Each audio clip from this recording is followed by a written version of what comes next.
책 읽어주는 나무.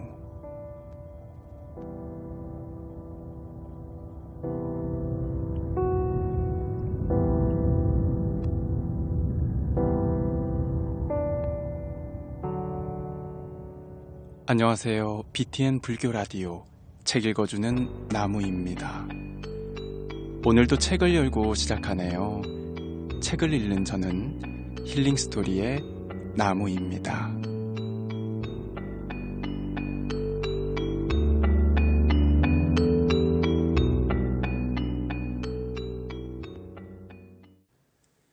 해인사 고승 보강대선사께서 쓰신 큰 스님의 마음 공부라는 책으로 여러분들과 함께 낭독하고 있습니다.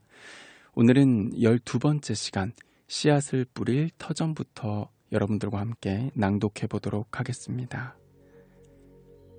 씨앗을 뿌릴 터전. 세상에는 많은 생명체가 살아가고 있습니다. 물론 어떤 기준으로 구분하느냐에 따라 달라지겠지만 정신적인 성숙도를 기준으로 분류해보면 인간은 범부, 현자, 성자, 부처로 나눌 수 있습니다. 욕망에 얽혀서 옳고 그름을 구분하지 못하면서 인생을 살아가는 자들을 범부 혹은 중생이라고 합니다.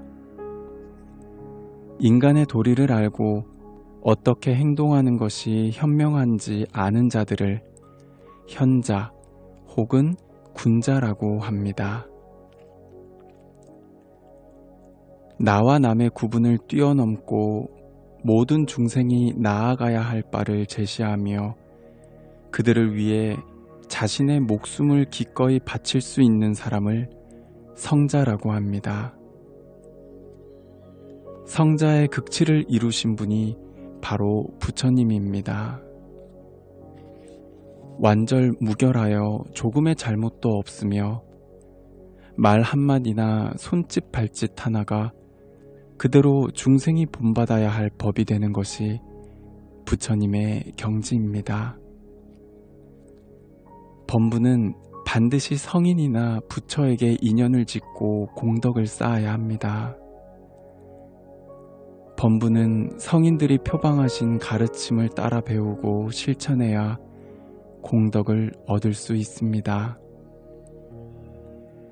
부처님이나 보살님은 중생에게 부모와 같으며 불보살님은 부모가 외아들 바라보듯이 중생을 바라봅니다. 손자 하나를 데리고 사는 할머니가 너무도 가난해서 굶어 죽을 지경이 되었을 때 운 좋게도 떡 한 덩어리가 생겼습니다. 할머니는 이 떡을 어떻게 할까요?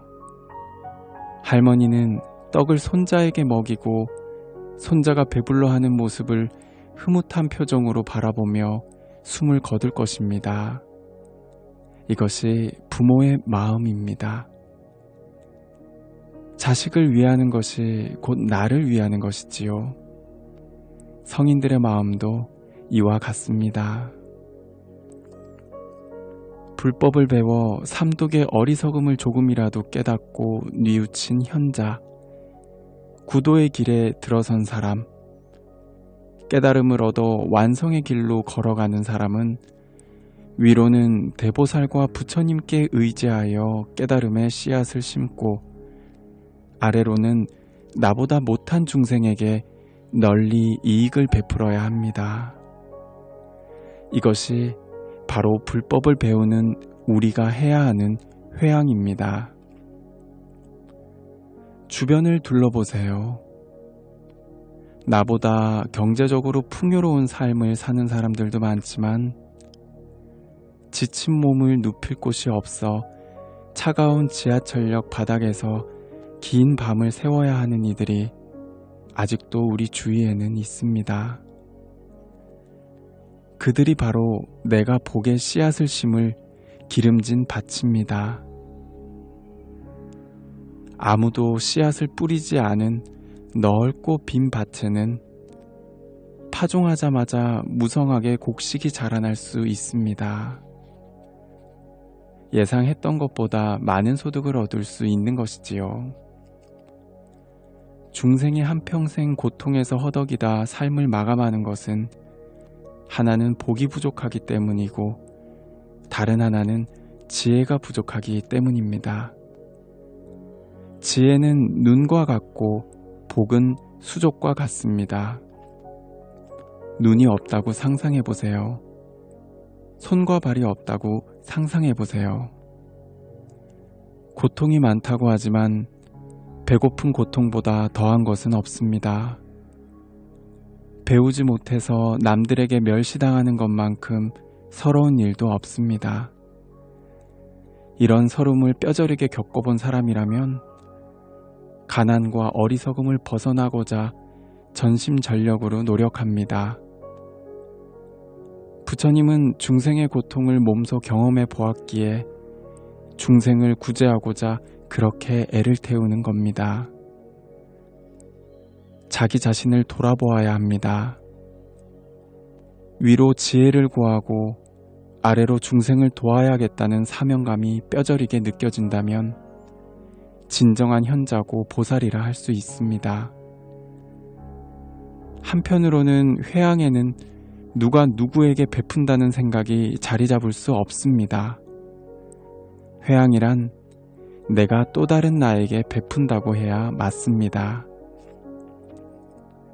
길을 가다 넘어져서 왼손에 상처가 나면 오른손이 나는 너와는 상관없다라며 모른 척하지 않습니다. 생각할 여지도 없이 당연히 오른손으로 왼손의 상처를 치료해야겠지요. 그럴 때 오른손이 왼손 보고 내가 너를 위해 애썼으니 너는 고맙게 생각해 라고 할까요? 진정으로 불법을 배우고 실천하려는 사람이라면 남에게 베풀더라도 결코 남에게 베풀었다는 생각이나 남을 구제했다는 생각이 남아 있어서는 안 됩니다. 그렇지만 우리는 남에게 은혜를 입은 것은 쉽게 잊어버리지만 남에게 준 것은 절대 잊지 않습니다. 그래놓고 만약 도와줬던 사람이 서운하게 하면 너에게 많은 것을 베풀었는데 어찌 이럴 수가 있냐며 화내고 원망하지요. 이런 보시는 공덕이 아니라 도리어 복을 감하는 것입니다. 진정한 보시를 행하고 진실로 회양하는 삶을 살아가고자 하는 사람이라면 모름지기 무주상 보시를 행할 수 있어야 합니다.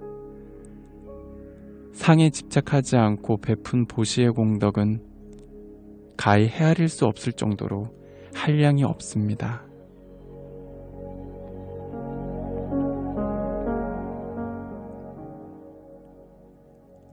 고통의 근원. 불교에서는 사람이 업보로 이 세상에 태어난다고 봅니다. 부모는 다만 그 연이 되어줄 뿐이고 전생에 자기가 지은 업이 씨앗이 되고 금생에서 그 싹이 트는 때에 태어나는 것입니다. 그 업이 바로 탐욕, 성냄, 어리석음의 삼독입니다. 아이가 태어나면 축복 속에 아름다운 인생이 되기를 기원합니다. 누구나 청춘 시절에는 장밋빛 인생을 꿈꾸며 기대를 품고 설레어합니다. 그렇지만 인생이, 사람 사는 이 세상이 그리 아름답기만 한 곳은 아닙니다. 사람들은 부처님처럼 자비로운 미소를 짓다가도 자신에게 조금만 해가 될 것 같으면 돌연 나찰 같은 얼굴로 바뀝니다. 왜 그럴까요? 중생은 필연적으로 삼독에 이끌려 살아가기 때문입니다.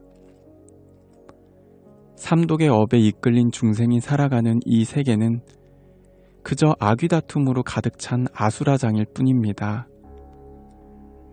세상은 고통으로 가득 차 있습니다. 욕망의 불만족이지요. 그래서 고통의 바다, 고해라고 부릅니다. 수많은 고통을 8가지 괴로움으로 분류할 수 있습니다. 사람이 태어나 늙고 병들어 죽는 생로병사, 거기에 사랑하는 사람과 헤어지는 괴로움, 미워하는 사람과 만나는 괴로움, 원하는 모든 것을 가질 수 없는 괴로움, 왕성하게 일어나 만족을 추구하는 오온의 욕구를 채우지 못하는 괴로움이 있습니다. 사람이 겪는 필연적 고통 가운데 가장 근본이 되는 것은 죽고 사는 일입니다. 생사의 문제가 해결되지 않고는 영원히 자유로울 수 없습니다. 결국 우리가 불법을 공부하는 것도 바로 생사를 해결하는 일입니다. 참선할 때나 기도할 때나 염불할 때 생사라는 두 글자를 명심해야 합니다. 부처님도 마찬가지셨습니다. 왕궁의 화려한 생활과 왕위를 버리고 출가하신 것은 생사 문제를 해결하기 위해서였습니다.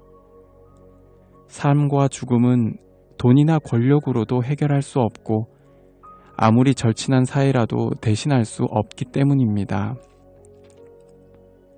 우리의 육체는 무엇인가를 끊임없이 요구합니다. 눈은 아름다운 빛깔을 쫓고, 귀는 맑고 고운 소리를 쫓고, 코는 향기로운 냄새를 쫓고, 혀는 달콤한 맛을 쫓고, 몸은 부드럽고 편안한 감촉을 쫓고, 생각은 자기 뜻에 합당한 것을 쫓아 제각기 치달립니다. 6가지 감각기관이 서로 뜻이 맞으면 좋을 테지만 그렇지 못합니다. 왜냐하면 서로 추구하는 것이 다르기 때문입니다. 마찰이 일어나 결국 괴로움을 초래합니다. 경전에서는 이것을 서로 다른 습성을 가진 6동물을 함께 묶어놓는 것으로 비유합니다. 악어와 뱀과 새와 개와 여우와 원숭이를 같이 묶어놓는다면 어떻게 될까요? 악어는 늪으로, 뱀은 땅속으로, 새는 하늘로, 개는 집으로, 여우는 들판으로 가려고, 원숭이는 나무 위로 올라가려고 죽을 힘을 다할 것입니다. 결국 자기가 편한 곳으로 달아나려고 했으면 애쓸수록 묶인 자리만 더욱 아플 것입니다. 사람도 마찬가지입니다. 육근이 각기 다른 만족을 끊임없이 추구하므로 편안한 날이 없다는 것입니다. 몇 식구 안 되는 집에서도 다툼과 소란이 끊이지 않는 것은 서로 추구하는 만족이 다르기 때문입니다. 다툼으로 인한 피해와 고통은 누가 받습니까? 바로 가족 구성원들입니다.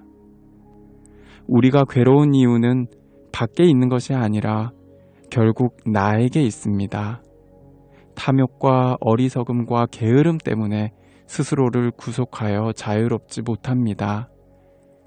스스로를 괴롭혀 편안하지 못합니다. 그래서 중생이라고 합니다. 중생은 나의 것, 나의 재산, 나의 행복만을 위해 끝없이 달려갈 줄만 알지 성인의 가르침을 배우고 터득하려는 욕심은 낼 줄 모릅니다. 우리가 중생이기를 그만두고자 한다면 욕심과 어리석음과 게으름을 버려야 합니다. 그러기 위해 부처님께서는 팔정도를 닦으라 라고 말씀하셨습니다.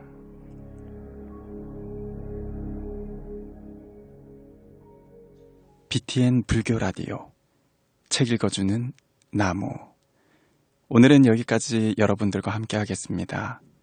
이 프로그램은 여러분들의 진심 어린 후원으로 성장하고 있습니다. 앞으로도 더 좋은 방송이 될 수 있도록 따뜻한 인연 부탁드립니다. 그리고 방송을 들은 소감은 언제든 게시판에 남겨주시면 감사하겠습니다. 지금까지 청취해주셔서 감사합니다. 힐링스토리 나무였습니다.